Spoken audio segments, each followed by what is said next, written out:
नमस्कार, मी स्मिता शिवाळे. पालकत्व अनुभवताना या रविवारच्या सिरीजमध्ये तुमच्या सगळ्यांचं अगदी मनापासून स्वागत आहे. आजचा हा पहिला वैला एपिसोड. तर ह्या पालकत्वाच्या प्रवासामध्ये कितीतरी प्रश्न पडत असतात. आपल्या अनुभवावरून किंवा मग इतरांच्या सल्ल्यानुसार आपण त्या प्रश्नांची उत्तरं देत असतो. पण जर आपल्याला तज्ज्ञांकडून आपल्या प्रश्नांची उत्तरं मिळाली तर हा पालकत्वाचा प्रवास किती सोपा होईल. हाच उद्देश डोक्यात ठेवून मी ही सिरीज सुरू करते आहे. आजच्या आपल्या पहिल्या गेस्ट आहेत त्या म्हणजे आयुर्वेदाचार्य, योगाचार्य, शिवाय भरतनाट्यम विशारद, मल्टी टॅलेंटेड अशा डॉक्टर जिज्ञासा आहिरे. आज त्यांच्याकडून आपण गर्भसंस्कार म्हणजे काय आणि गर्भसंस्काराविषयीची माहिती जाणून घेणार आहोत. चला तर मग निघूया. नमस्कार डॉक्टर जिज्ञासा आहिरे, खूप खूप थँक्यू की तुम्ही हो म्हणालात आणि आपण भेटू शकलो. सगळ्यात आधी मातृदिनाच्या खूप खूप शुभेच्छा. Thank you, same to you. माझ्या मातृत्वाचा प्रवास हा तुमच्या जे मातृगर्भसंस्कार इथून झाला. आणि म्हणून मला असं वाटलं माझ्या सिरीजची, म्हणजे मी नव्यानं सिरीज सुरू करते आणि त्या सिरीजची सुरुवात सुद्धा तुमच्याकडूनच व्हावी असा माझा एक अट्टाहास होता. आणि हे सगळं जुळून आलं, त्यामुळे छान वाटतंय. आम्हालाही छान वाटतंय. पालकत्वाचा अनुभव घेताना ही आपली सिरीज आहे. यामध्ये आज आपण गर्भसंस्कार याविषयी बोलणार आहोत. तर गर्भसंस्कार म्हणजे नेमकं काय आणि तुम्ही तुमच्या संस्थेचं नाव मातृगर्भसंस्कार असं आहे तर ते का, असं का? कारण त्याच्या मागचं कारण हे मला माहिती आहे. तर हे माझ्या सबस्क्रायबर्सला सुद्धा कळायला हवं, म्हणून त्यांना सांगा. येस, नमस्कार. जेव्हा मी ठरवलं की आपल्याला गर्भसंस्कारचे क्लासेस सुरू करायचे, तर त्यामागचा एकच म्हणजे नाव कसं ठेवावं हा मोठा प्रश्न डोक्यात चालू होता. की ते कॅची पण पाहिजे, लोकांना त्याचं महत्त्व पण कळलं पाहिजे. किंवा कारण 12 वर्षापूर्वी जेव्हा आम्ही क्लासेस सुरू केले तेव्हा लोकांना त्याच्याकडे वळवणं फार महत्त्वाचं होतं आम्हाला. मग त्यामुळे जेव्हा आम्ही सुरू केलं तेव्हा सगळ्यात पहिले मातृगर्भसंस्कार ही कन्सेप्ट मला आणि माझ्या मिस्टरांना दोघांनाही सुचली. तर तेव्हा त्याच एका नावामध्ये तुम्हाला 2 वेगवेगळे शब्द दिसतील, मातृसंस्कार आणि गर्भसंस्कार. म्हणजे ह्याचा मागचा उद्देश असा की जर मातृसंस्कार योग्य रीतीने झाले तर 100% गर्भसंस्कार हे होतातच. अच्छा. तर त्यामुळे आम्ही अशा प्रकारे तो कोर्स डिझाईन केला की मातृसंस्कार व्हायला हवेत आणि त्याचबरोबर गर्भसंस्कार ही देखील चांगल्या पद्धतीने होतील, म्हणून हे मातृगर्भसंस्कार. अच्छा, पण एक्झॅक्टली गर्भसंस्कार म्हणजे काय आहे आणि त्याचं महत्त्व तर काय तुम्ही सांगाल? कारण जी बाई जिला नुकतीच चाहूल लागली आहे की तिच्याकडे एक छानसं बाळ येणार आहे, तेव्हा आता त्याचं प्रिपरेशन कसं करायचं, म्हणजे त्या गर्भावर संस्कार कसे करायचे आणि त्याच्यासाठी काय करायचं ह्यावर तर बोलू, पण एक्झॅक्टली गर्भसंस्कार म्हणजे काय हे जरा एक्सप्लेन करा. आम्ही असं क्लासमध्ये नेहमी सांगतो की बाळाचे DNA RNA तर कधी आपण बदलणार नाही. बरोबर. गर्भसंस्कारच्या क्लासला या म्हणजे नक्की काय, तर फक्त गुणांमध्ये परिवर्तन, जसा आयुर्वेदाचा सिद्धांत आहे संस्कारोही गुणांतर धानम. तर तुम्ही गुणांमध्ये परिवर्तन घडून आणण्याची क्रिया इज गर्भसंस्कार. म्हणजे थोडक्यात एवढंच की properties of the jeans could be somewhat changed. पण आपण RNA DNA मी कधी असंच म्हणत नाही की तुमचं आम्ही बाळ एकदम बदलूनच देऊ किंवा समथिंग डिझायनर बेबीज कन्सेप्ट, असं नाही आहे. ते इज जस्ट लाईक की तुमच्या काय व्यवस्थित तुम्ही त्या 9 महिन्याच्या कालावधीत आईनी कसं पूर्ण आचरण ठेवावं, विहार करावा, विचार करावा, ह्याच्याबद्दलचं सगळं प्रशिक्षण आम्ही क्लासमध्ये करतो. सो दिस इज की मातृसंस्कार की आईने त्या 9 महिन्यात जे वागते त्याचं एक आपण म्हणून रिसीट म्हणून बाळ तिला त्या पद्धतीत बघायला मिळतं. बरोबर. पण मग या गर्भसंस्काराचा जो आपला कोर्स आहे, या कोर्समध्ये तुमची सुरुवात म्हणजे कधीपासून ती सुरुवात करायची असते?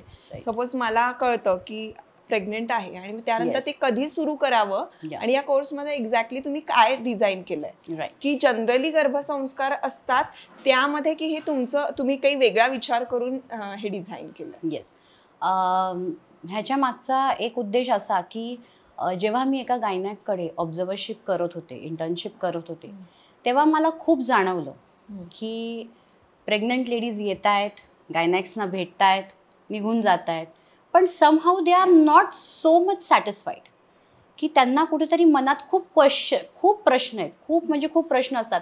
पण गायनॅक्स खूप बिझी असतात, त्यांना त्यांच्या वेळाच्या मर्यादा असतात. प्लस लेडीजसुद्धा जोपर्यंत वेटिंग रूममधनं त्यांच्या केबिनमध्ये पोहोचतात तोपर्यंत बरेचसे प्रश्न त्याही विसरलेले असतात. त्यामुळे आतमध्ये आल्यावर फक्त एकच विषय असतो, मॅडम सगळं ठीक आहे ना, मग आता माझं ओके आहे ना. आणि मग बाहेर गेल्यानंतर अरे मला हे विचारायचं होतं, अरे मला ते विचारायचं होतं. तर तेव्हा मी माझ्या ज्या मॅडम होत्या, ज्यांनी आहेत म्हणजे ज्यांनी त्यांच्याशी मी डिस्कशन केलं, त्या म्हटल्या तुझी कन्सेप्ट चांगली आहे, तू तुझं प्रयत्न कर अँड यू जस्ट शो मी की तू काय करणार आहेस, तुझ्या डोक्यात काय आहे विचार. मग तेव्हा मी हा सगळा त्यांच्याकडे मी 5 वर्ष काम करत होते. मॅडम म्हणजे कोण? माझ्या ज्यांच्याकडे मी गायनॅकचं ट्रेनिंग घेतलं, डॉक्टर खनाडे म्हणून, डॉक्टर खनाडे, दीपा खनाडे, त्यांच्याकडे मी गायनॅकला म्हणजे त्यांच्याकडेच जात होते. सगळं प्रशिक्षण माझं त्यांच्याकडेच घेतलं. तर त्यांच्याकडे मी जात असताना मला लक्षात आलं की नाही, आपण आता काहीतरी थोडंसं वेगळा विचार केला पाहिजे. आणि मग मी माझ्या मिस्टरांशी पण बोलले. ते म्हणाले हो आपण एक काम करू शकतो की आयुर्वेद शास्त्र आणि आधुनिक शास्त्र याची सांगड घालून आपण कोर्स डिझाईन करू. करेक्ट. म्हणजे कुठलाच मुद्दा असा लोकांना असं नाही वाटलं पाहिजे की हां ह्याला काय तुमच्याकडे प्रूफ आहे, जस्ट प्रूव्ह इट. त्यामुळे माझ्या क्लासमध्ये मी नेहमी लेडीजना सगळ्या सांगते की मला का हा प्रश्न विचारा प्रत्येक गोष्टीच्या मागे, की हे करायचं का, ते करायचं का, की we have all the things in shastra. आपल्या आयुर्वेद शास्त्रामध्ये सगळ्याची काची उत्तरं आहेत. तर तेव्हा आम्ही सुरू केलं आणि मग विथ द फ्लो मग 9 महिन्यामध्ये बाळाची गर्भाशयात वाढ नक्की कशी होते, प्रत्येक महिन्यांप्रमाणे बाळाचं वजन कसं असावं, आईला हे माहितीच पाहिजे की कुठल्या महिन्यात बाळाचे कुठले अंग प्रत्यंग वाढतात, त्या पद्धतीने ती तिचा आहार घेऊ शकते. बरोबर. त्या पद्धतीने ती विचार करू शकते की ब्रेन डेव्हलपमेंट नक्की कुठल्या सेशन म्हणजे कुठल्या वयापासनं कुठल्या मंथपासनं करणं आवश्यक आहे. जर ते आधी केलं तर त्याचा एवढा उपयोग होत नाही. प्रॉपर प्रॉमिनंट टाइम्स आहेत त्याचे की तेव्हा ते स्टिम्युलेशन झालं पाहिजे बेबीचं. करेक्ट. मग ते मंथ्स कुठले, मग डिलिव्हरी बद्दलचा अचानक एक फिअर फॅक्टर असतो, मग तो सुद्धा आम्ही कोर्समध्ये घेतला की you should know what is normal, what is C section, what is painless delivery. या सगळ्या गोष्टी आम्ही सांगायला सुरुवात केली क्लासमध्ये. आणि त्याच्यामध्ये आम्ही एक प्रामुख्याने केले की काही सेशन्सला आम्ही मिस्टरांना इन्व्हाइट केलं की तुम्ही तुमच्या मिस्टरांना घेऊन या, त्यांनाही कळू द्या की एक्झॅक्टली प्रोसेस काय आहे, त्यांनाही सगळं कळू दे. काही सेशन जसं पोस्ट डिलिव्हरीला आम्ही सासूबाई आणि आईला की दोघींनाही घेऊन या की तुमची पोस्ट डिलिव्हरी, आता त्यांच्या सुद्धा डिलिव्हरीला जवळपास खूप कालावधी झालेला असतो, तर बऱ्याचशा गोष्टी त्यांनाही विसर पडलेला असतो. बरोबर. तर आम्ही त्यांना सांगतो की तुझ्या आईला सासूबाईंना जे अवेलेबल असते त्यांना पोस्ट डिलिव्हरी सेशनला घेऊन ये, की त्यांनाही कळतं की नक्की 1.25 महिना काळजी घ्यायची म्हणजे काय घ्यायची, का घ्यायची. मग बेबीचं डाएट तुम्ही कसं 4थ्या महिन्यापासून शिफ्ट करू शकता, सगळ्या गोष्टी याच्यामध्ये आपण कव्हर करतो. सो माझ्या अनुभवावरून मी खरंच सांगते की ज्या कोणी आता प्रेग्नेंट असतील तर त्यांना असे प्रश्न पडतात, तर अशा प्रश्नांची उत्तरं देण्यासाठी खरंच कोणी जर मिळालं ना तर सोपं होऊन जातं. म्हणजे अगदी आपण डिलिव्हरी साठी आतमध्ये जाईपर्यंत प्रश्न असतात. पहिल्यांदा आई होणं आणि बाळाला आपण जन्म देतो, पण आई म्हणून सुद्धा स्वतःला जन्म देतो आपण. आता मला सांगा की तुम्ही मला सुद्धा सांगितलं होतं त्यावेळेला की कुठल्या महिन्यात कुठला आहार घेतला पाहिजे. पहिल्यांदा हे सांगा की सपोज 4 महिने होऊन गेलेले आहेत, 5 महिने होऊन गेलेले आहेत आणि आता त्यांना हा कोर्स सुरू करायचा आहे, तर काय करायचं. आणि अगदी पहिल्या महिन्यापासून म्हणजे 1.5-2 महिन्यापासून आहे का हे की कुठल्या महिन्यात काय आहार घ्यायचा, तर एक साधारण त्याचा. साधारण कधी कधी असे पण आमच्याकडे क्लायंट्स येतात की जे म्हणतात की मॅडम 3 महिने झालेत, आम्ही जॉईन करू शकतो का. आम्ही म्हणतो येस यू आर वेलकम. अगदी 9व्या महिन्यापर्यंत you are welcome for the class. त्याचं कारण असं की आयुर्वेदामध्ये सांगितलेला तर आहेच आहे की प्रत्येक महिन्यांप्रमाणे काही विशिष्ट आहार आलेलाच आहे, पण प्लस आम्ही हेही सांगतो की बऱ्याच वेळेला असं बघण्यात येतं की डिलिव्हरी झाल्यानंतर मुलांना विटॅमिन्सच्या बाटल्या देतात.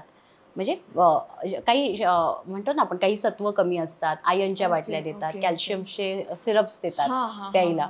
तर त्यामुळे आम्ही काय केलंय की Monday to Sunday I have designed a vitamin wise diet for ladies. बरं. की त्या मंडेला you have to have vitamin A. मग त्या दिवशी विटामिन एच्या सगळे जे डाएट त्यातला एखाद दुसरा कुठला तरी आयटम तो पोटात गेलाच पाहिजे. हे नवीन सुरू केलंय का? येस. हा मी म्हणजे मला खूप जाणवलं ते. कारण की विटामिन बी साठी आय हॅव गिव्हन ट्यूजडे. मग त्या दिवशी बाबा तुम्ही त्या गोष्टीचा पालन करा. You just start ingesting. अच्छा, म्हणजे सपोज व्हिटॅमिन ए आपण घेतोय तर म्हणजे काय करायचं, म्हणजे त्या एखाद्या हा दिवसाचं सांगा म्हणजे मला. त्याच्यामधले आता सपोज विटामिन ए आहे तर यू हॅव लॉट्स ऑफ म्हणजे प्रोडक्ट्स की ज्याच्यामधून तुम्हाला कॅरेट आहे, यू गेट बीटा कॅरोटीन आणि विटामिन ए फ्रॉम कॅरेट. मग त्याचबरोबर तुम्हाला मँगो, आता मँगोचं सीझन चालू आहे तर यू कॅन हॅव मँगो. चालेल. हो, पण म्हणजे एक फूड आहे पुढचं. हो, कारण ही भीती एवढी मनात घातलेली आहे. मी नेहमी म्हणते की मँगो म्हणजे आंब्याच्या जवळ जरी खायला लागले तरी मला आंबा खाऊ नको, चुकून खाशील. पपई खाऊ नको, चुकून खाशील. एक फोडीचं नाही, क्लास मध्ये सांगताना नेहमी सांगते की तुम्हाला आठवड्याला एक आंबा संपवायचा, आठवड्याला 2 आंबे संपवायचे, नॉट मोर दॅन दॅट. मग तेव्हा त्यांची चेहरे बघण्यासारखे असतात की मॅडम काय. म्हटलं नाही, ज्या गोष्टी तुम्ही जितक्या म्हणजे लिमिटनी खाल्ल्या पाहिजेत त्या तितक्याच खाल्ल्या पाहिजेत. आणि आयुर्वेदामध्ये पण सांगितले की कुठल्या महिन्यात दूध पिणं गरजेचं आहे, कुठल्या महिन्यात खडीसाखर आणि लोणी खाणं गरजेचं आहे. जसं 4थ्या महिन्यात त्यांनी सांगितलंय की खडीसाखर लोणी तुम्ही खाल्लं पाहिजे, 3ऱ्या महिन्यात पंचामृत प्यायलं पाहिजे, 5व्या 6व्या 7व्या महिन्यात आयुर्वेदामध्ये स्पष्ट आलेलं आहे की तुम्ही शतावरी आधी घृतचं सेवन केलं पाहिजे. आणि त्याचबरोबर आम्ही आयुर्वेदिक मेडिसिन्स सुद्धा लोकांना सांगतो की मासानुमासिक काही आयुर्वेदिक मेडिसिन्स आलेले आहेत ते तुम्ही त्या महिन्याला एक जस्ट सप्लिमेंट म्हणून तुम्ही घेत राहा. आय एम नॉट सेइंग की तुमच्या डॉक्टर्सचे जे औषध आहे त्याला इंटरप्ट करा. बरोबर. तुमच्या डॉक्टर्सचा जो प्रोटोकॉल आहे, जो चेकअप्स आहे, you just go with that. But एक सप्लिमेंट म्हणून त्याच्याने तुम्हाला तुमचे धातू, बाळाला जे तुम्ही आपण म्हणतो ना की आता गर्भाशयात जी प्रोसेस चालू आहे ती पूर्ण अशी म्हणतो ना क्लीन झाली पाहिजे की बाळाचं production it should be very flawless. मग त्यासाठी चांगल्या चांगल्या गोष्टी कुठल्या की शतावरी आहे, च्यवनप्राश आहे, या सगळ्या गोष्टी आम्ही सांगतो की तुम्ही घेत राहा मध्ये मध्ये. कारण हे ओरिजिनल फॉर्म मध्ये जर का मी खात असेल, इव्हन च्यवनप्राश सुद्धा तुम्ही बनवलेले च्यवनप्राश मी खाल्लेले आहेत, त्याच्यामुळे ते अगदी तुमचं प्रोडक्शन असल्यामुळे मला माहिती आहे त्यामध्ये कुठलेही प्रिझर्वेटिव्ह नाही, काही नाही. तर असा जो ओरिजिनल फॉर्म मध्ये जर आपल्याला मिळणार असेल तर ते डेफिनेटली खाल्लं पाहिजे. आणि कसं असतं की आपण म्हणजे मी नेहमी म्हणजे क्लासमध्ये जो येतो ना त्याला प्रत्येकाला एकच पॉइंट असतो की फार असं स्ट्रेस घेऊन प्रेग्नन्सी जगू नका. It's a process, it's a phase. तुम्ही असं समजा की मी प्रेग्नंट आहे, मी आजारी नाही. तो लुक असतो ना एक की हा आता माझ्या आयुष्याला हे सगळं आलेलं आहे, तर तो घेऊन पुढे जाऊ नका. चेंजेस आहेत ते होत राहणार आहेत, जस्ट ऍक्सेप्ट अँड गो आहे. पण ही पण गोष्ट खूप छान आहे की तुम्ही हजबंड आहेत त्यांना इन्व्हाइट करता, तुम्ही आईला आणि सासूला इन्व्हाइट करता. कारण सगळेजण एका पेजवर असणं प्रेग्नन्सी मध्ये गरजेचं असतं. नाही तर काय होतं, आमच्या वेळेला आम्ही नव्हतं केलं असं, आम्हाला काही मुलं झाली नाहीत का, हे जे होतं. पण ठीक आहे ना, नवीन नॉलेज म्हणजे नवीन पद्धतीने आम्हाला नॉलेज मिळतंय तर ते आपण सगळेजण. नाही, ऍक्च्युली हा प्रॉब्लेम कुठे येतो, जेव्हा खूप सारे टेस्ट करावे लागतात, खूप सारे सोनोग्राफीज करायला लागतात, तेव्हा हा डायलॉग येतोच की आमच्या वेळेला असलं काही नव्हतं. पहिल्या महिन्यात केली की डायरेक्ट 7व्यातनं डायरेक्ट डिलिव्हरीच्या टेबलवर जाताना. पण मग तेव्हा त्यांना समजून आम्ही हे सांगतो की तुमचं लग्न झालं, तुमचं एज काय होतं, त्या एज नंतर तुमची सगळी प्रेग्नन्सी झाली तेव्हाच एज. आताच्या मुलींचं लग्नच 25 नंतर, पहिली डिलिव्हरी 30. मग तो जवळजवळ 10 वर्षांचा स्पॅन आहे. त्याच्यामधले हॉर्मोनल बदल, आताचे वाढलेले गव्हर्नमेंटचे स्ट्रेस गायनॅक्सवर सुद्धा की काही काही गोष्टी त्यांना करून घ्यावेच लागतात. ॲनोमली स्कॅन करावाच लागतो, नो त्याला काही ऑप्शनच नाही आहे. तर ह्या गोष्टी आम्ही त्यांना पटवून देतो, तेव्हा त्यांना कळतं की हां येस. की हे बरोबर चाललंय. बरोबर. पण प्रेग्नन्सीमध्ये आहार काय घ्यावा याबद्दल स्पेसिफिक असलंच पाहिजे, त्याबद्दल Yes. आपण सतर्क असलंच पाहिजे. येस, पण कुठल्या महिन्यात काय खायचं, दिस इज कुठल्या मेन. महिन्यात काय बघायचं, कुठल्या महिन्यात कुठला योगाचा Right, प्रकार आपला right. जो आहे, कुठलं आसन करायचं, ह्याचं एक स्पेसिफिकेशन असलं पाहिजे. अगदी आणि अगदी हे तुमच्या कोर्समध्ये आहे. अगदीच. आणि खरं सांगायला गेलं तर म्हणून मी आज डॉक्टर जिज्ञासा आहेर यांना बोलवलंय, कारण यांच्या कोर्सची हीच खासियत आहे की फक्त आयुर्वेदामध्ये जेवढ्या गोष्टी आहेत तेवढ्या त्यांनी काय म्हणूया आपण मेडिकल आणि याचं म्हणजे आधुनिक आणि आपलं आयुर्वेद शास्त्र एकत्राची सांगड घालून यासाठीच केलं. कारण वर्किंग वुमेन्स असतात त्यांना त्या फार ना अशा हे असतात की त्यांना टास्क असतो. Pregnancy is a task for them nowadays. त्यांना असं असतं की ह्या पिरियडमध्ये एवढं झालं पाहिजे, त्या पिरियडमध्ये एवढं झालं, इथं 6 महिना संपला, I have to resume back to my job. बरोबर. तर त्यामुळे त्यांचं कसं असतं की तो एक स्ट्रेस लोड जो असतो ना, त्यासाठी मी त्यांना नेहमी सांगते की you have to do pranayama daily, meditation daily. काही एक्सरसाइजेस आहेत ते रोज, आणि प्रत्येकीचे सोनोग्राफी रिपोर्ट्स बघितल्याशिवाय मी एक्सरसाइज सजेस्ट करत नाही. कारण तुमचे प्लॅसेंटा पोझिशन्स वेगवेगळ्या दिशेला असतात. कुणाचा लो लाईंग असतो, कुणाचा अँटिरियर असतो, पोस्टिरियर असतो. तर त्या पद्धतीने प्रत्येकाचे आसनंही वेगळी असतात. अच्छा. म्हणजे असं नाही की बाबा हे कॉमन एक्सरसाइज सगळ्यांनी करा. काही असतात स्ट्रेचिंगचे एक्सरसाइजेस, ते सगळ्यांनी करायचे. पण जे बेसिकली जे आपल्या हिप जॉईंट्सचे वगैरे कुठले पेल्विक रिजनचे एक्सरसाइजेस असतात ते मात्र फर्स्ट 1 to 1च केले. अच्छा, 1 to 1 म्हणजे केलंच पाहिजे.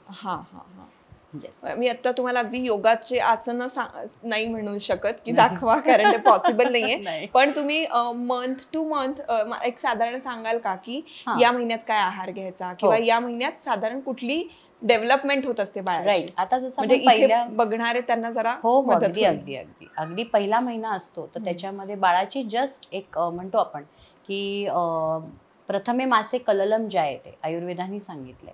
म्हणजेच काय की ॲलोपॅथी सायन्स सेज की एक जस्ट बुडबुड आहे, ब्लास्टोसिस्ट, आणि त्याचं पोषण होत असतं. तर त्या ठिकाणी पहिले 3 months compulsory only walking will help you.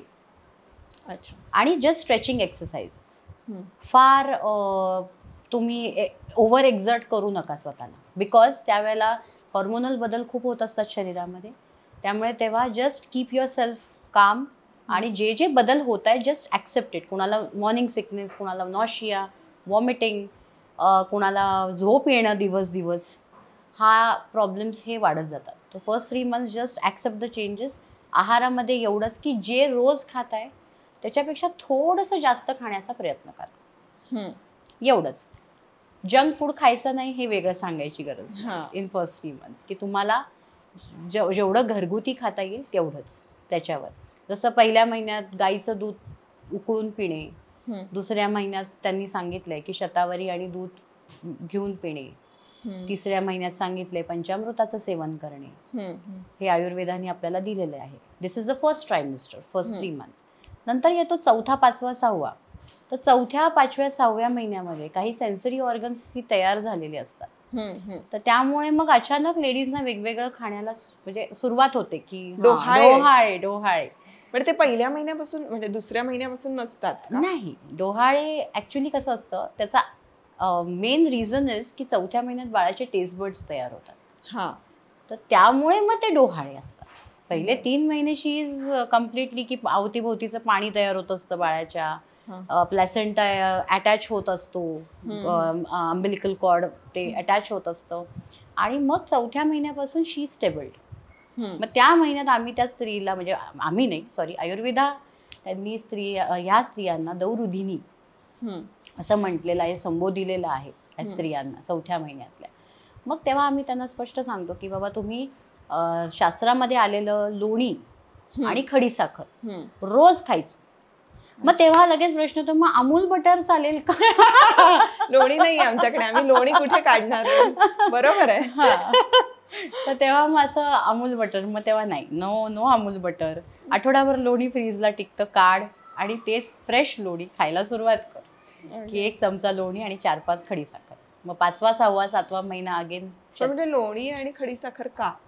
त्याचं कारण असं असतं की बेबी स्टेबल झालेले, आता ऑर्गन्स तयार झाले, तर आता त्या ठिकाणी जे ग्रीसिंग एजंट्स असतात ते त्यांचं कार्य सुरू करतात. हां, तर that is needed for that. लोणी आणि खडीसाखर हे प्रामुख्याने 4थ्या महिन्यात खायला सांगितलंच आहे आयुर्वेदाने. ओके. तर तो एक कारण आहे त्याच्यामध्ये. नेक्स्ट इज 5वा 6वा 7वा महिना अगेन, की शरीरामध्ये कुठेही वाताचा संचय राहू नये. कारण आता कसं डोहाळे लागले की सटरफटर खायला सुरुवात होते. कशाचंही डोहाळे लागू शकतात. तर मग सटरफटर खाणं सुरू होतं. मग जसं आपण लोण्याचं भांडं धुतो, तर तेव्हा बघतो की एका धुण्यात निघत नाही ते भांडं कधी. 2-3 वेळा तुम्हाला वॉश करायला लागतं. बरोबर. मग तेव्हा जेव्हा तुम्ही हे शतावरी घृत, हे औषधी तूपच असतं, हे खाल्लं की त्याचा एक इम्पॉर्टन्स असा पण असतो की अनहेल्दी काही खाल्ल्याने तुमच्या इंटेस्टाईन्सला फार ते because of this ingesting of this shatavari ghrit हे खाल्ल्याने ते इंटेस्टाईन्समध्ये लागून राहत नाही आणि ते वाईप आउट होऊन जातं तुमच्या इमोशन्समधनं. सो ते एक आहे की 5वा 6वा 7वा महिना. आणि 6व्या महिन्यात कसं बाळाचे कलर तयार होत असतो, पर्सनॅलिटी तयार होत असते, बुद्धी तयार होत असते, त्याच्यासाठी हे घृत फार इम्पॉर्टंट असतं. अच्छा. कुठल्याही आयुर्वेदिक दुकानात? येस, कुठल्याही आयुर्वेदिक दुकानात, कुठल्याही कंपनीचं तुम्ही ते घेऊ शकता. आणि मग 8व्या 9व्या महिन्यात तर आयुर्वेदाने सांगितल्याचे कुठल्याही एक प्रकारची खीर रोजच्या दुपारच्या जेवणात गूळ घातलेली असावी. कारण आयर्नचा लॉस होणार आहे, रक्त खूप जाणार आहे डिलिव्हरीच्या वेळेला. So you have to gain iron. So गूळ घातलेली खीर. अच्छा. हे असं असायला पाहिजे. या व्यतिरिक्तही तुमच्या कोर्समध्ये आल्यानंतर खूप डिटेल्समध्ये म्हणजे मी फॉलिक ऍसिड पासून सुरू करते की फॉलिक ऍसिडचे कुठले असे रिच सोर्सेसचे व्हेजिटेबल्स आहेत, ते कुठले खाल्ले पाहिजे. नंतर मग आपण बऱ्याच वेळ प्रोटीन्स, आयर्न्स, विटॅमिन्सवर बोलतो. नंतर मी हेही सांगते की कुठल्या गोष्टी खायच्या, कुठल्या नाही खायच्या, याही म्हणजे डूज अँड डोंट्स पण आपण क्लासमध्ये सगळं बोलतो. की अख्खा डाएट न्यूट्रिशनवर माझा एक अख्खा सेशन जातो. I know. आता काय खायचंय, कुठल्या महिन्यात खायचंय हे साधारण लक्षात आलेलं आहे. येस. पण कुठली गोष्ट खाऊच नाही किंवा कुठली गोष्ट अवॉइड करायला पाहिजे. तर फळांमध्ये तर मी म्हणेन पपई तर आपण शक्यतो अवॉइडच केलेली चांगली असते, नाहीच खावी. मगाशी आपलं बोलण्यात आलं की आंबा खाल्ला पाहिजे किंवा आठवड्यातनं, मी जसं म्हटलं की आंबा हा आठवड्यातून एक का खावा. त्याचं कारण असं की बऱ्याच लेडीजना जेस्टेशनल डायबिटीज आज यायला लागलेलं आहे. की 6 मंथमध्ये जी GTT test, glucose tolerance test केली जाते, त्याच्यामध्ये बऱ्याच लेडीजमध्ये शुगर थोडीशी जास्त प्रमाणात येते. तर शक्यतो माझं म्हणणं एवढं आहे की कुठल्याही फळांचा किंवा कुठल्याही भाज्यांचा अतिरेक न करता तो आठवड्याला एक, हेच कारण आहे की उष्ण पण असतो पहिली गोष्ट, आणि गोड असल्यामुळे, अतिरिक्त गोड असल्यामुळे तो जास्त करून तुमच्या ब्लड शुगर लेवल्स वगैरे वाढू नये म्हणून आठवड्याला एक आंबा इट्स ओके. आठवड्याचा एक आंबा इट्स ओके. पण पपई तुमचं म्हणणं आहे की नकोच? नाही, कारण ती खूपच उष्ण असते. तसंच हुलगे पण आहेत, कारण हुलगे हे उष्ण असतात. त्यामुळे तेच आम्ही प्रामुख्याने उलट सांगतो की डिलिव्हरी नंतर, म्हणजे गर्भाशय शोधन ज्याला आपण म्हणतो की पूर्ण जो रक्तस्राव जात असतो काही दिवस, तर त्यावेळेला हुलग्यांचं सूप करून प्यावा आफ्टर डिलिव्हरी. आधी पिऊ नये, कारण त्याचे काही गर्भस्राव वगैरे ह्या गोष्टी होऊ शकतात, म्हणून नाही. म्हणजे जे उष्ण पदार्थ आहेत शक्यतो वर्ज्य करायचे आहेत. जर का आपल्या प्रेग्नन्सी रिपोर्टमध्ये सुरुवातीला शुगर डिटेक्ट झालेली आहे, जी प्रेग्नन्सी मध्ये येते, त्याला काय म्हणतो आपण? Gestational diabetes. तर त्याच्यासाठी आपण शुगर आता पूर्ण बंद करू शकत नाही, पण तो प्रमाणात ठेवायला पाहिजे. कारण मला सुद्धा होतं, त्यामुळे मला माहिती आहे. मी पूर्ण बंद केली होती त्यावेळेला मी चक्कर येऊन पडले होते, कारण मी कम्प्लीट शुगर बंद केली होती. ही माझ्याकडून झालेली एक चूक होती. कम्प्लीट नाही, पण प्रमाणात ठेवायला पाहिजे. एक्झॅक्टली. आणखीन कुठल्या गोष्टी अवॉइड करायला हव्यात? आता काय होतं, खूप जणांकडनं खूप सल्ले येत असतात. शक्यतो बरेचदा दही, मी अवॉइड नाही म्हणत, पण दही खाण्याऐवजी जर तुम्ही त्याचं ताक करून प्यायलात तर ते जास्त तुम्हाला शरीराला बेनिफिशियल आहे. कारण दही हे स्त्रोतोगामी, म्हणजे आपल्याला सांगितलं आयुर्वेदामध्ये स्त्रोतोगामी आहे आणि उष्ण असतं. तर त्यापेक्षा तुम्ही त्याचं जर ताजं दह्याचं ताक केलं तर ते जास्त बेनिफिशियल तुम्हाला राहू शकतं. करेक्ट. येस. आणि शिळं अन्न जे आम्ही सांगतो की आपल्याकडे फार सवय असते, रात्रीचा उरलेला भात डेकोरेशन करा आणि you have to eat eat. उरलेली चपाती डेकोरेशन करा, इट इट. शक्यतो शिळं अन्न नाही खाल्लं पाहिजे. कारण म्हणजे असं म्हणत नाही की सकाळचं संध्याकाळी तुम्ही खाऊ शकता, पण कम्प्लीट 24 तासाची प्रक्रिया झालेलं अन्न हे खाऊ नका, म्हणजे ठेवलेलं अन्न.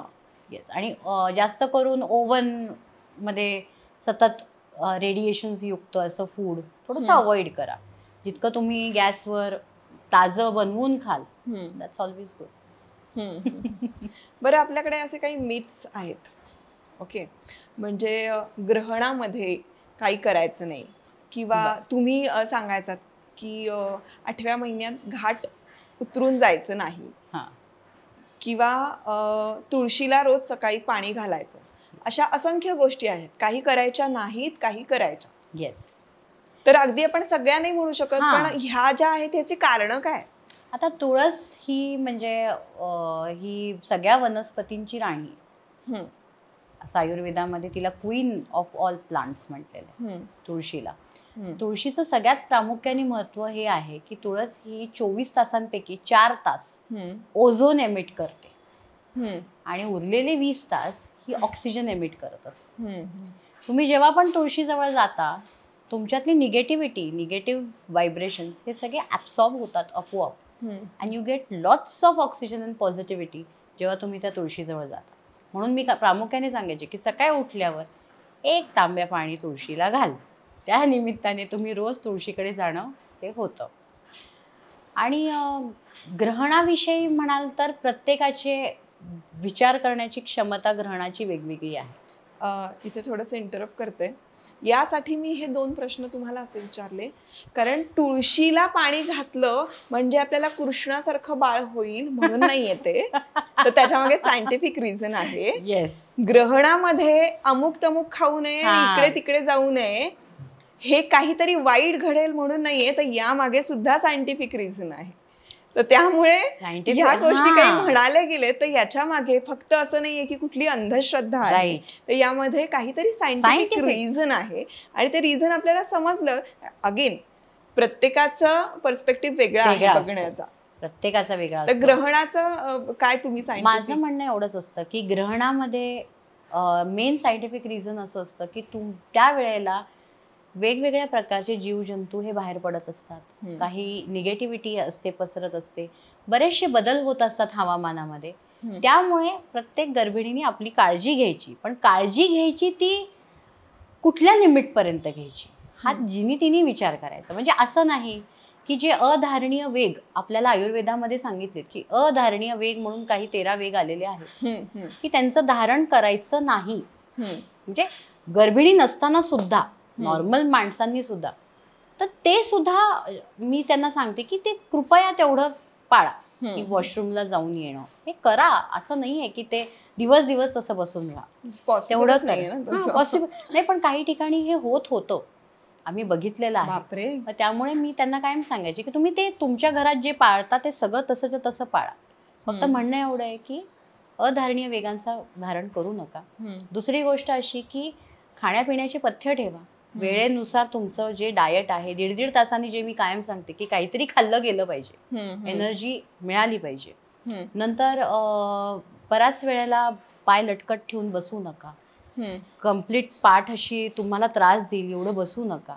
हे काही गोष्टी पाळले की बस, एवढंच माझं म्हणणं. बाकी तुम्हाला वाचन करायचंय, श्लोक पठण करायचंय, जे करायचं ते तुम्ही करा. आणि 8व्या महिन्यात ते घाट उतरू नये ह्याचं सायंटिफिक रिझन? सायंटिफिक रिझन असं असतं की ओज हे 8व्या महिन्यामध्ये ओज ट्रान्सफॉर्मेशन होत असतं. ओज म्हणजे आपले जे शरीरातले 7 धातू असतात, रस, रक्त, मांस, मेध, अस्थि, मज्जा, शुक्र, याचं सगळ्यांचं पोषण झाल्यानंतर जो एनर्जी पार्ट तयार होतो दॅट इज ओज. या ओजाचं ट्रान्सफॉर्मेशन कधी 8व्या महिन्यात, म्हणजे हे कधी बाळाकडे असतं कधी आईकडे असतं, that is the energy part. त्यामुळे तुम्हाला बहुसंख्य 8व्या महिन्यात जाणवेल की 10-10 तास बाळाची काहीच हालचाल नसते, गर्भाशयात. आणि अचानक 11व्या तासानी बाळ खूप ऍक्टिव्ह होतं आणि आई शांत झालेली असते. बिकॉज त्यावेळेला ते अखंड ओश बाळाकडे गेलेलं असतं. अच्छा. येस, म्हणजे आईचं आणि बाळाचं. तर this transformation takes place in that time. Okay. So शक्यतो आम्ही नेहमी म्हणतो, आणि गर्भोदक जे आहे म्हणजे गर्भाशयातलं जे पाणी असतं तर त्याच्या सुद्धा प्रमाणात चढ उतार होऊ शकतो घाटाच्या चढण्या उतरण्याने. सो आम्ही म्हणतो की 8वा महिना ट्रॅव्हल करू नको, 9वा महिना you are again safe to travel. Correct correct. तर हे काही सायंटिफिक रिझन्स आहेत. येस. आणि हे आपल्या आयुर्वेदाशी जोडले गेलेले आहेत. त्यामुळे त्याप्रमाणे काही पौराणिक कथा सुद्धा आहेत. काही काय म्हणूया ह्या एंटरटेनमेंटसाठी होत्या, पण काही गोष्टींना खरंच अर्थ होता. पण हे कळणं खूप गरजेचं आहे. येस. खूप संभ्रम असतो. खूप संभ्रम. म्हणजे स्टार्टिंगला तर मला खूप लोकांना काही गोष्टी पटवून द्यायला खूप वेळ जायचा. बरोबर. मग मला असं जाणवायचं, बऱ्याच महिला आम्ही असं ऍक्टिव्हिटी करायचो की तुमच्या मनात काय समोर येऊन बोला. अक्षरशः रडायच्या त्या. त्यांच्या मनात एवढ्या गोष्टी असायच्या की तिथे एक त्यांना जागा मिळायची की येस, मी इथे माझं मन मोकळं करते. करेक्ट. आणि मला फ्री होऊ द्यात. आणि माझ्या सारख्या सगळ्या लेडीज आहेत, म्हणजे मी जगातली कोण वेगळी नाही की मी प्रेग्नंट आहे. मलाही हा त्रास आहे तो तिलाही आहे, हे त्यांना जाणवायला लागलं बऱ्यापैकी. आय मस्ट आहे की मला इतकी गंमत वाटली मी जेव्हा हा कोर्स करत होते त्यावेळेला, की स्वतः तुम्ही विचारायचा की कोणालाही काही प्रॉब्लेम असेल मला नंतर तुम्ही या, भेटा, माझ्याशी बोला. आणि असं होतं बऱ्याच महिलांना. आपण म्हणतो की खुश राहिलं पाहिजे, आनंदी राहिलं पाहिजे, म्हणजे गर्भावर छान संस्कार होऊ शकतात किंवा मग तुमचं बाळ हसरं होतं वगैरे वगैरे. पण इतके हार्मोनल चेंजेस होत असतात आजूबाजूला. बरं, फक्त वर्किंग वुमन आजकाल खूप आहेत, फक्त त्यांचं काम नाही करायचं, घरातही सांभाळायचं, आणि आता हे तिसरं. बरं, आतून आपल्याला काय होतं हे वेगळं. आणि शिवाय सल्ल्यांचा भडीमार म्हणा किंवा मग आणखीन की अरे हे किती नॉर्मल आहे, म्हणजे हे होतच ग, हे होणारच, उलट्या अगं होणारच ग, अगं चक्कर, हा ठीक आहे होणारच तुला. सो हेच. आणि आपण स्वतःला असं सतत म्हणत राहायचं की हा ठीक आहे, आता मी आई होती तर हे होणारच मला. पण तरी सुद्धा एक घुसमट असते आतमध्ये, आणि ती तुम्ही बोलायला जागा द्यायचा, तिथे तुम्ही चान्स द्यायचा, तर किती बरं वाटायचं माहितीये का सगळ्या. आणि हे असं कोणीतरी आपल्याला मेंटॉर असणं फार गरजेचं आहे. म्हणजे मी म्हणत नाही की तुम्ही गर्भसंस्कारच करा किंवा काय, तुम्हाला त्यावेळेला करेक्ट मेंटॉर मिळणं फार गरजेचं असतं. बरं, आता आपल्याकडे ना सीझर डिलिव्हरी आणि नॉर्मल, तर यामध्ये एक असं संभाषण होतं साधारण. बाळ झाल्यानंतर अय्या झालं, मुलगा का मुलगी, पहिला प्रश्न खूप छान आहे. नंतर सीझर झालं की नॉर्मल झालं ग, मग सपोज नॉर्मल झालं, अरे वा नॉर्मल झालं. सीझर झालं की मग त्यांचं असं होतं, अय्या सीझर का ग, का सीझर झालं. सो ते इतकी हळहळ का व्यक्त होते. म्हणजे मला पर्सनली असं वाटतं की ती बाई सुखरूप त्यातून बाहेर पडलीये, हे जास्त महत्वाचं आहे. या गोष्टींना फार महत्व देऊ नये असं माझं पर्सनल मत आहे. राईट. तुम्ही याबद्दल काय सांगाल? ऍक्च्युली सीझर आणि हे नॉर्मल हे सगळं शेवटच्या 15 दिवसात ठरतं. आपण कितीही 9 महिने व्यवस्थित पालन केलं तरी काही गोष्टी अचानक घडू शकतात, ज्याच्यामुळे आपल्याला सी सेक्शनचा निर्णय घ्यावा लागतो. कधी कधी खूप लोक असे केसेस बघितलेत की नॉर्मल होतीये पण सीझर करावं लागतं. बरोबर. आईचं बीपी डाऊन झालं एकदम, बाळाचे हार्टबीटचे ठोक्यांचा प्रॉब्लेम आला, पटकन सीझर करावं लागतं. काही कंडिशन्स असे आहेत की ज्याच्यामध्ये वाढ बघायची नसते, जसं कॉर्ड अराउंड नेक, गळ्याभोवती नाळ येणं, बाळाने पोटात शी करणं, प्लॅसेंटा खाली असताना सीझरच करावं लागतं. तर त्याच्यामध्ये कुठल्याही डॉक्टर्सना ब्लेम करून किंवा बाबा आजकाल काय डॉक्टर्स तिकडे गेलं म्हणजे सीझरच होणार आणि ह्या डॉक्टरकडे गेलं की नॉर्मलच होणार, असं काहीही नसतं. तुमच्याकडे तुमचे रिपोर्ट्स आहेत, तुम्ही तुमची सोनोग्राफी, मी क्लासमध्ये तुम्हाला तुमचे रिपोर्ट्स वाचायला शिकवते कायम, की ती शेवटची लाईन इम्प्रेशन मधली जी आहे ती वाचा.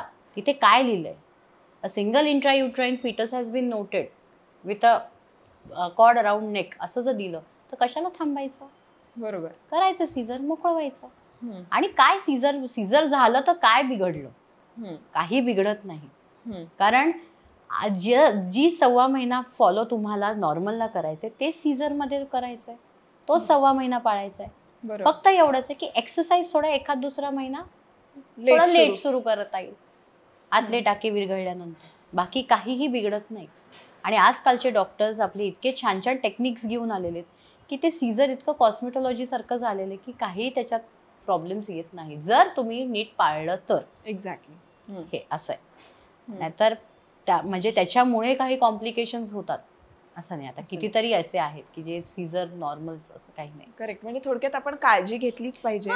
आहाराबद्दल घेतली पाहिजे, आपल्या ऍक्टिव्हिटीज बद्दल घेतली पाहिजे, आपला जसा रिपोर्ट आहे त्याप्रमाणे आपण ठरवलं पाहिजे की आपण किती हालचाल करायची आहे, काय करायचं आहे. त्यामुळे एवढी काळजी घेऊनही जर तुमचं सी सेक्शन होत असेल तरी ठीक आहे, आणि नॉर्मल झाली तरी ठीक आहे. इतरांनी फार त्याचं प्रेशर देऊ नये आणि घेऊ नये हे याच्या मागचं हे आहे. पण तरी सुद्धा नॉर्मल डिलिव्हरी होणं हे प्रत्येकासाठी एक ॲम्बिशियस असल्यासारखं असतं. तर मग त्यासाठी तुम्ही काय सल्ले द्याल? तर आम्ही नेहमी म्हणजे 7व्या महिन्यापासून नॉर्मलसाठी काही आसने बदलतात की ती फक्त नॉर्मल डिलिव्हरी होण्यासाठी काही आसन तुम्ही केले पाहिजे. काही केगल्स एक्सरसाइज आहेत, मार्जार आसन आहे. आपण हे एक्सरसाइजेस प्रामुख्याने 1 to 1 करून घेतो आधी, आणि मग त्यांना सांगतो तुम्ही घरी जाऊन हे करा फॉलो. डक वॉक आहे, स्क्वॉट्स आहेत, तर ते कसे करायचे, पायाचा डिस्टन्स किती पाहिजे. आणि मग 9व्या महिन्याचे रिपोर्ट जसे तुमचे गायनॅक्स देतात तसं मी सुद्धा त्यांना मागवते की एकदा मला बघू दे की ठीक आहे, ओके सगळं ठीक आहे, नॉर्मल होऊ शकते बाबा. बरं, इथे हा प्रॉब्लेम येतोय, नको थांबू, सीझर करून टाका. जर तुमचे गायनॅक्स तुम्हाला सांगतायत, डोंट वेट. करेक्ट. कारण ते डॉक्टर, तुम्ही त्यांच्याकडे जाताय म्हणजे विश्वास त्यांच्यावर ठेवणं तुम्हाला तुमचं कर्तव्यच आहे ते. ते डॉक्टर्स काय तुम्हाला यासाठी म्हणणारच नाही की बाबा सीझर कर किंवा काही कर. बरोबर. त्यामुळे हे काही एक्सरसाइजेस सांगतो. आणि शेवटच्या महिन्यात 9व्या महिन्यात नॉर्मल डिलिव्हरी जर व्यवस्थित सगळं चाललं असेल, नॉर्मल डिलिव्हरी होऊ शकते, तर वातूळ पदार्थ, जंक फूड हे पहिले बंद करायला सांगतो आम्ही. खरं तर हे पहिल्यापासूनच बंद करायला हवेत. पण मधले डोहाळे जे उफाळून येतात तेव्हा मग आम्हाला परत हा ब्रेक लागतो. पण 9व्या महिन्यात स्ट्रिक्टली मी सांगते की हे खायचंच नाही. बरोबर. आणि त्याबरोबरीनं तुमचे श्वासाचे म्हणजे प्राणायाम, कारण मी हे अनुभवावरून की तिथे ते जास्त तुम्हाला उपयोगी ठरतं. त्याचा सुद्धा एक अनुभव माझा असा होता की मी माझ्या मॅडम बरोबर जेव्हा एक डिलिव्हरी असिस्ट करत होते तेव्हा मी बघितलं की त्या तिला ऑन टेबल शिकवतायत की श्वास कसा घ्यायचा, ह्याच बद्दल बोलायचं, आणि श्वास कसा सोडायचा. तो पॉइंट कुठेतरी संभव माझ्या डोक्यात बसला की नाही, गर्भसंस्कारच्या क्लासमध्ये ह्याचं प्रशिक्षण आपण दिलंच पाहिजे की हाऊ टू ब्रीथ आणि कुठल्या लेवलवर जाऊन तो होल्ड करायचा आणि कधी पुश करायचं. हे म्हणजे आम्ही फक्त त्यांना सांगतो की कुठल्या टाइमला पुश करा, की ह्याचं प्रशिक्षण परत त्या गायनॅकला तुला टेबलवर देणं इट्स नॉट इझी. कारण तेव्हा मी ते बघितलं होती, तेव्हा मनस्थितीच नसतेच. आणि हे तुम्ही जे आधी तयारी करून घेतली होती माझ्याकडून. येस, अगदी मी ती तयारी करून माझी पण नॉर्मल डिलिव्हरी आहे. येस, म्हणजे मला अजूनही आठवतं की तुमचा फोन आला होता की मॅडम एवढ्या 3 किलो आणि वर 200 असं झालं होतं बेबी.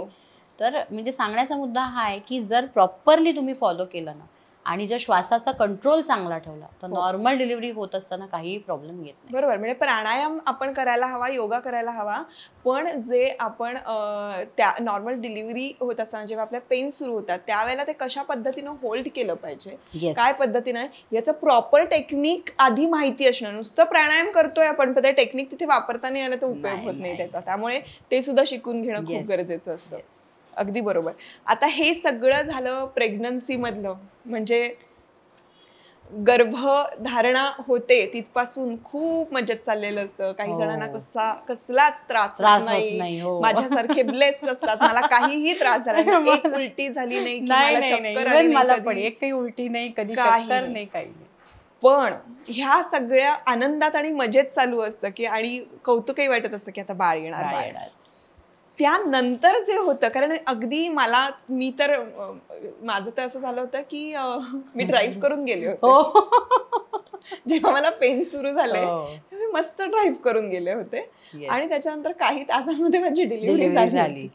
सो इतकी मी ब्लेस्ड होते.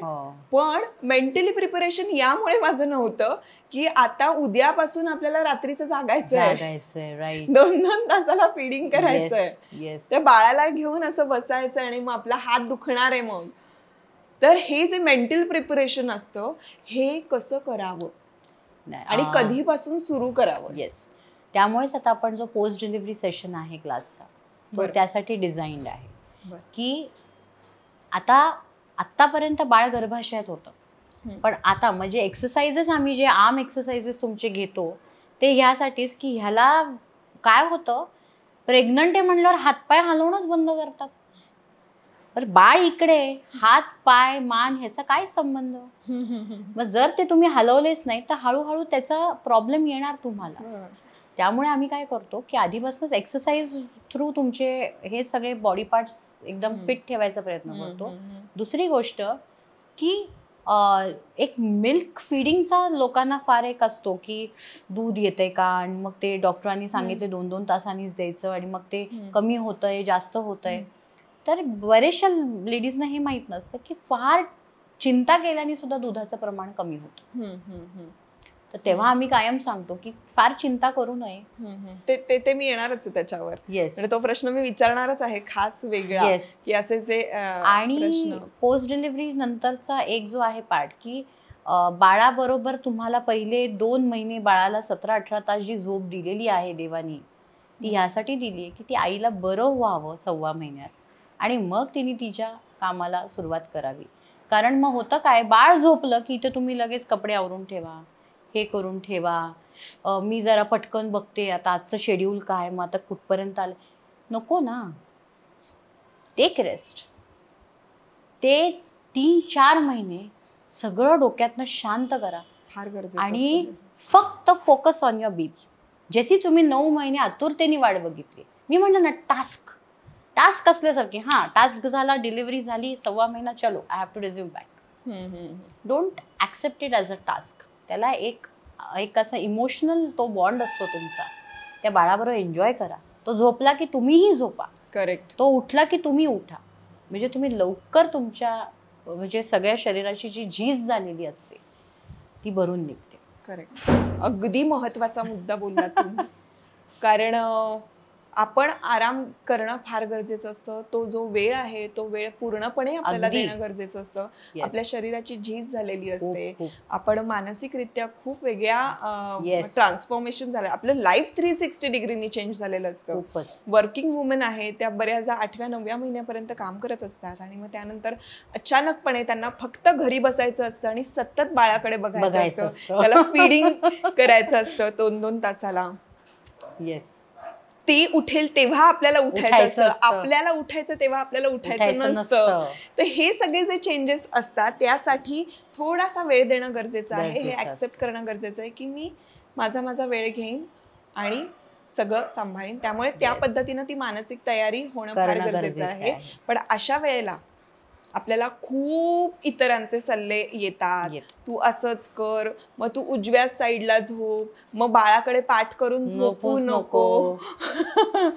सल्ले येतात, पण एक लक्षात ठेवा, आपल्याला त्या वेळेला जे कम्फर्ट आहे आपलं ते पाळा आणि पुढे चाला. प्रत्येक गोष्ट ही मेकॅनिकली नाही होऊ शकत.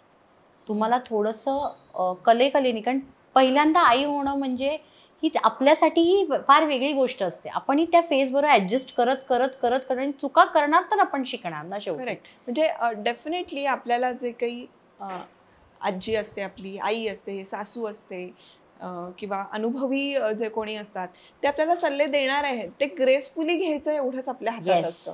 त्याचं टेन्शन घेऊन मला जमतच नाहीये का, मग मी चांगली आई नाही होऊ शकणार का. आणि हे इथून सुरुवात होते पोस्ट पार्टल डिप्रेशन. अगदी बरोबर की डिप्रेशन ही कन्सेप्ट खूप वाढली आहे.